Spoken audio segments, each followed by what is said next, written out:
Perkenalkan, nama saya Jeki Leonardo Nikato Bolon yang berasal dari Bawaslu Provinsi Riau. Di sini saya akan menerangkan kembali yang ada di agenda 3, yaitu manajemen ASN, pelayanan publik, dan world of government. Yang pertama, manajemen ASN. Yang kita bahas adalah kode etik dan merit system. Sikap jujur, berintegritas, rapi, disiplin, bertanggung jawab, berani, akuntabel, dan netral itu adalah hal-hal yang boleh dilakukan di dalam kode etik.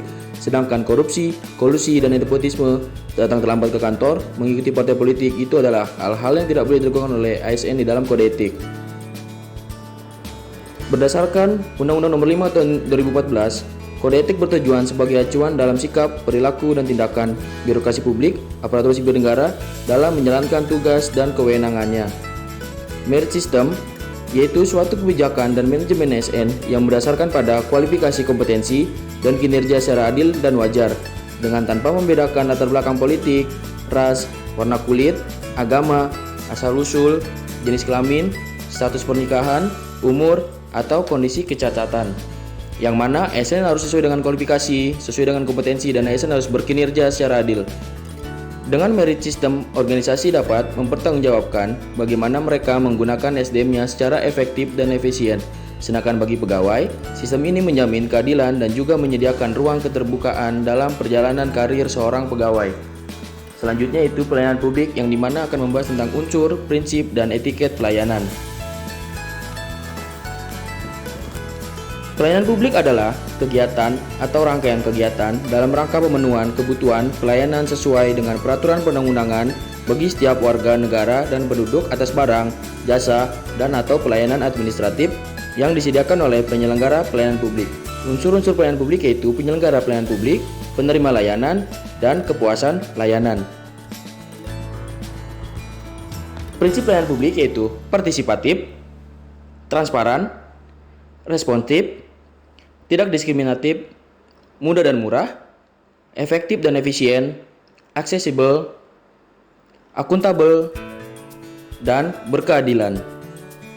Dalam etikat pelayanan publik, menyampaikan salam dan tegur sapa, serta bersalaman dan berjabat tangan, bertamu dan menerima tamu. Tentunya hal-hal ini dapat kita kuasai jika kita memiliki pelayanan publik atau public speaking yang baik, keramah tamahan, dan kerendahan hati. Ada juga etikat pelayanan publik dengan cara bertelepon dan menangani keluhan pelanggan. Dalam menangani keluhan pelanggan, kita harus penuh dengan kesabaran dan keprofesionalitasan. Yang terakhir, ada materi World of Government yang menerangkan dengan konsep, penerapan, dan implementasi. World of Government atau WOG adalah pendekatan penyelenggaraan pemerintahan dengan upaya kolaboratif untuk tujuan pembangunan dan pelayanan publik. Sebagai pendekatan interagensi, yaitu pendekatan yang melibatkan sejumlah kelembagaan yang terkait dengan urusan-urusan yang relevan. Nah, mengapa harus WOG?